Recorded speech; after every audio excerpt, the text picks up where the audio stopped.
कहते हैं शिव अगरदानी हैं और इनका निवास भी ऐसे ही स्थानों पर रहता है जहां की जंगल हो। आज हम जिस स्थान पर हैं उस स्थान को भी जंगल का स्वरूप ही कहा जा सकता है। ये हमारे पीछे और साइड में हम दिखाना चाहेंगे कि देख रहे होंगे किस तरह से यहाँ एक पहाड़ है और पहाड़ पे झाड़ियां हैं जो कि जंगल का रूप यहाँ ले चुकी हैं। ये कटीली झाड़ियां निश्चित रूप से यहाँ कभी जंगल रहा होगा और इसी पहाड़ पर बसते हैं भोले बाबा। तो क्या है इन भोले बाबा की महिमा, जानेंगे हम आगे।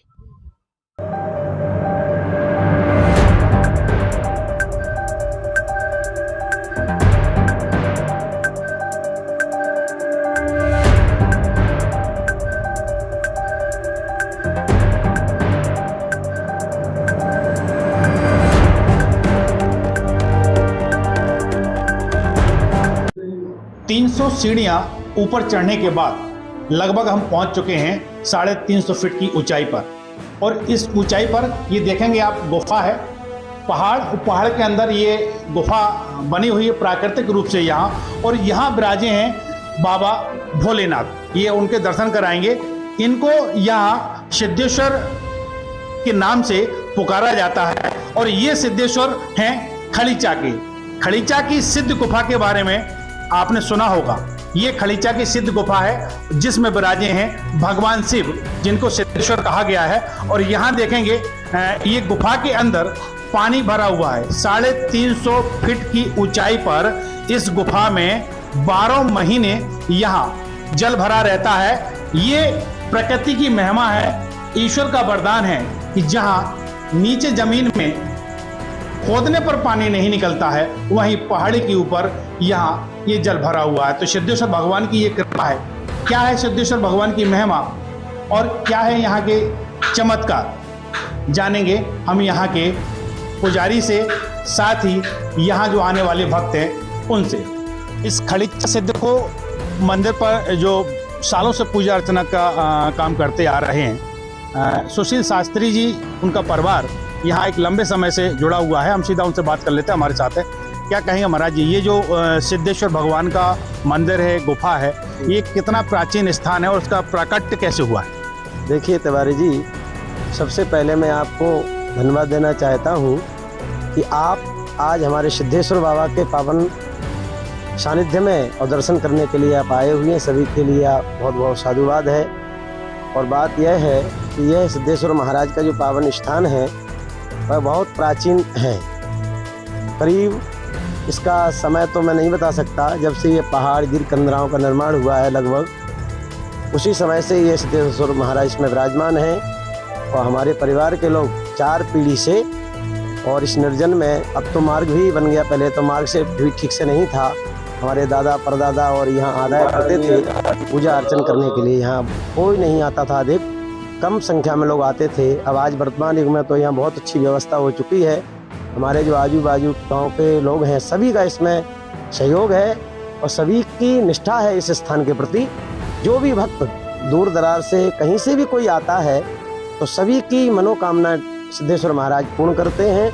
हमारे 10-11 गांव हैं खड़ीचा ग्राम के आजू बाजू में, वो सारे भक्त, माता बहनें, भाई बंधु, चतुर्दशी के दिन यहाँ बहुत बड़ा मेला लगता है और वहाँ ओम नमः शिवाय की धुन चलती अखंड कई वर्षों से, तो उसमें सभी का सहयोग रहता है।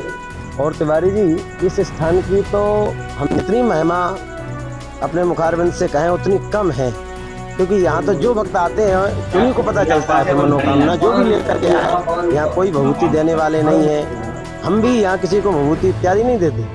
वो तो कोई ऐसी घटना, कोई ऐसी किंवदंती जो इस स्थान से जुड़ी हो और लोगों की आस्था जिससे बड़ी हो इस स्थान की? हाँ, एक बार बहुत पूर्व समय की बात है, उस समय मैं भी छोटा था, 30-40 वर्ष पुरानी बात होगी लगभग। उस समय स्वर्गीय श्री माधवराव सिंधिया जी यहाँ आए हुए थे। हाँ, वहाँ स्वतः जो जीना सीढ़ी चढ़े, वो 250 सीढ़ी, स्वतः गंगा जी का प्राकट एकदम हो गया था। तो ये हमारे सभी आजू बाजू के ग्राम के भक्तों को सब मालूम है। और एक बार दाना का निर्माण हो रहा था, तो जो है यहाँ कंठ सूखने लगा। क्योंकि गर्मी थी और वहाँ से पत्थर लेकर के आए। सारे लोग ये लगा कि मानो अब हमारे प्राण निकलने वाले हैं। तो उस समय भोले बाबा से प्रार्थना की तो स्वतः की गंगा जी मैया एकदम यहाँ से प्रकट हो गई। लोगों ने शीतल जल पिया। तो ये भी यहाँ का प्रत्यक्ष उदाहरण है। और मैं नहीं बल्कि मेरी तो आयु कम है, इससे पूर्व जो और भी लंबी पुराने वयोवृद्ध हैं उनके द्वारा हमने सब सुना है। प्रत्यक्ष प्रमाण धर्म बनी थी उस समय। ऐसे यहाँ कई एक प्रमाण है। अच्छा, ये ऊपर जहाँ शिव जी विराजे हैं, सिद्धेश्वर भगवान विराजे हैं, उसके आगे गुफा में एक जल का कुंड भी है। तो ये जो जल है यहाँ, ये क्या 12 महीने रहता है? और ये जल यहाँ कहाँ से प्रकट हुआ है, इसके बारे में तो क्या जल शुद्ध कितना है? ये देखिए, ये जो जल है ये स्वतः भगवत कृपा से यहाँ रहता है और 12 महीना रहता है। और ये रही शुद्धिकरण की बात, तो यहाँ तो इतनी भी मान्यता है कि कई जघन्य बीमारियाँ लोगों को हो जाती हैं। तो उस श्रद्धा से भक्त यहाँ आते हैं कि उस जल को, चर्म रोग यदि है तो शरीर से लगा लें तो भी ठीक हो जाता है। यदि कैंसर जैसी अन्य बीमारी है तो उसका थोड़ा सा जल ले जाते हैं शीशी में और ले लेते हैं आचमन के रूप में तो भी ठीक हो जाता है। और ये इतनी लंबी गुफा है कि एक बार यहाँ के भक्तों ने कुछ पूर्व में जाने का प्रयास किया तो वहाँ नहीं पहुँच पाए, इतना अंधकार है और पता नहीं कितनी लंबी गुफा है। इतना है हमारे दादाजी शास्त्री तो वो बताते थे कि यहाँ हमारे सिद्धेश्वर महाराज इसमें तपस्या करते हैं अंदर बैठ। तो यहाँ तपस्या करने का उनका ये मार्ग है। अंदर बहुत सारी गुफा है, अभी तो सिद्धेश्वर भगवान जाने, परंतु ऐसा हमने अपने दादा परदादा अपने क्षेत्र के वयोवृद्ध गणमान्य लोगों से ऐसा सुना है कि ये उन्हीं की तपस्या मार्ग है गुफा। एक अंतिम सवाल ये कि मैं जब यहाँ 1997 में पहली बार यहाँ आया था और उसके बाद आज यहाँ आया हूँ तो उस टाइम देखा इस गुफा के अंदर काफी मात्रा में चमगादड़ हुआ करते थे। आज उनकी संख्या कुछ कम दिख रही है। तो इन चमगादड़ों का यहाँ आना ये किस बात का प्रतीक माना जाए? देखिए, ये चमगादड़ जो है कम संख्या में नहीं है।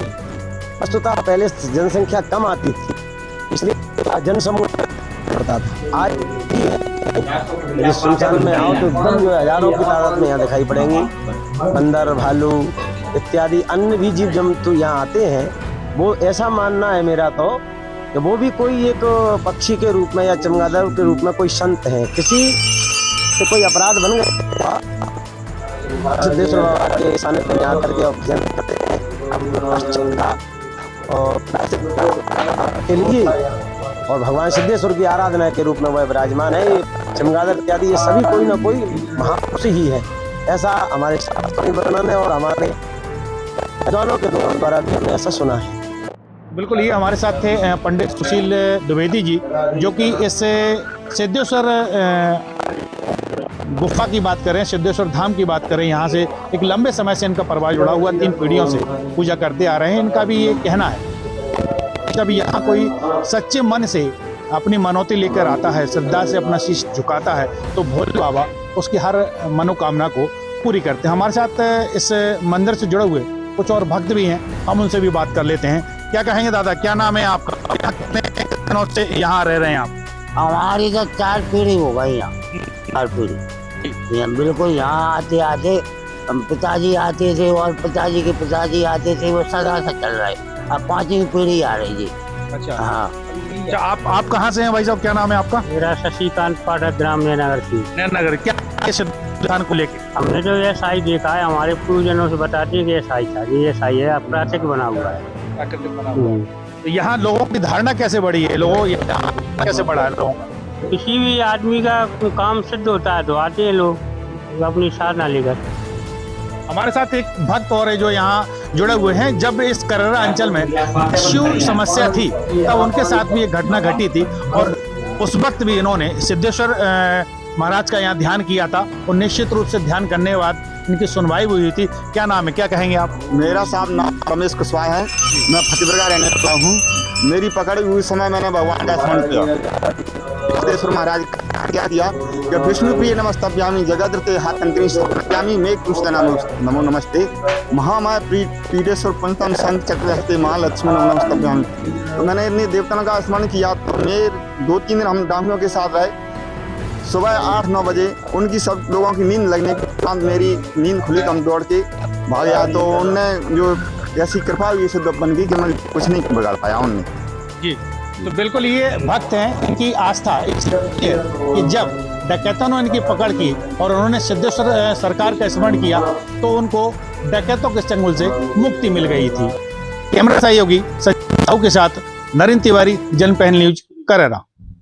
क्षेत्र की ऐसी छोटी बड़ी खबरें देखने के लिए जनपहल न्यूज चैनल को यूट्यूब पर भी कीजिए सब्सक्राइब और रहिए खबरों से अपडेट।